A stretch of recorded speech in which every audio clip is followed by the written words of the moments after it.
Teach your kids the value of a dollar. Growing up, my grandpa had a 10-acre yard. He had one tree on that yard, and it had been struck by lightning so many times because it was the only tree on his 10 acres. And he lived out in the middle of a bunch of rice and bean fields. So there weren't any trees. And anyway, I would mow his yard every Saturday morning. From when I was little, I'm talking probably 7-ish. Every Saturday morning I'd go to his house and I would mow his yard. And he'd usually call me up and say, "Hey, you want to mow the yard?" I'd say, "Sure."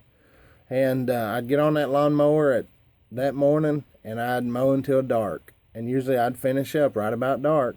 And then he'd take me home, or we'd get something to eat, or I'd stay the night that night, or something like that. He just lived a few miles down the road from me. But he would pay me $20 every time I mowed his yard. And I was happy to get that $20, you know.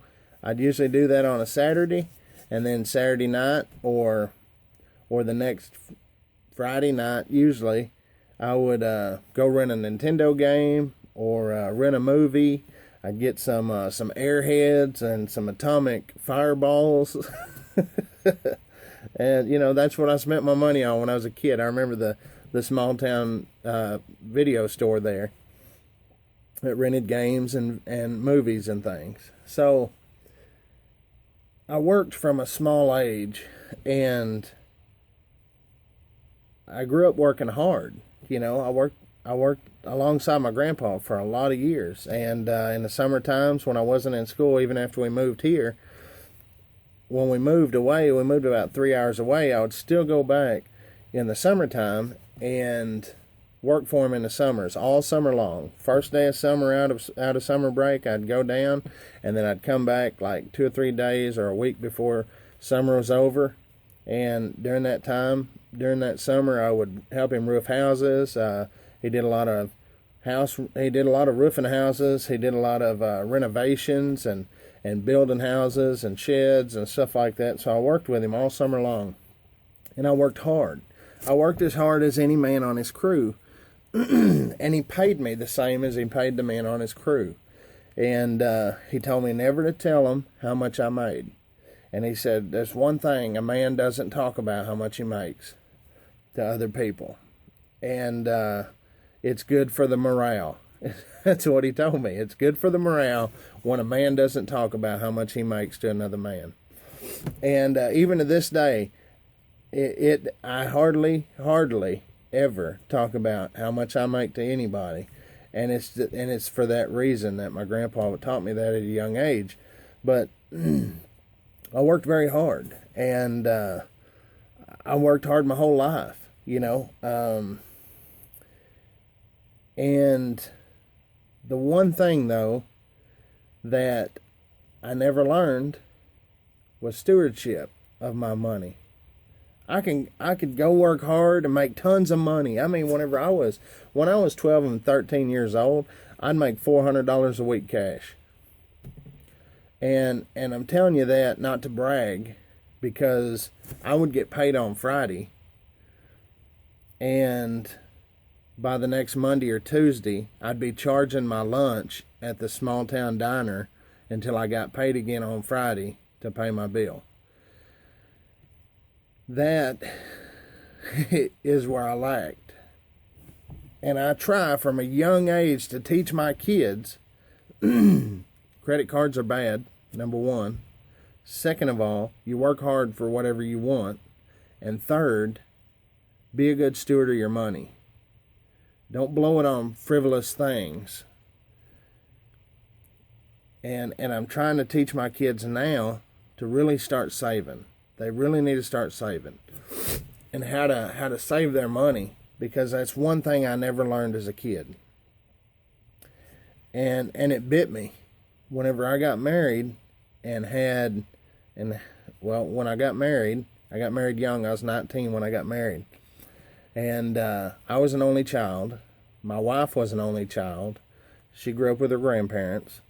And, you know, we were both used to getting most things we wanted. You know, like I said, we weren't rich. We didn't have lots of stuff, but you know, like if I wanted a pair of jeans or if I wanted a pair of boots, Doc Martens were big back in the day.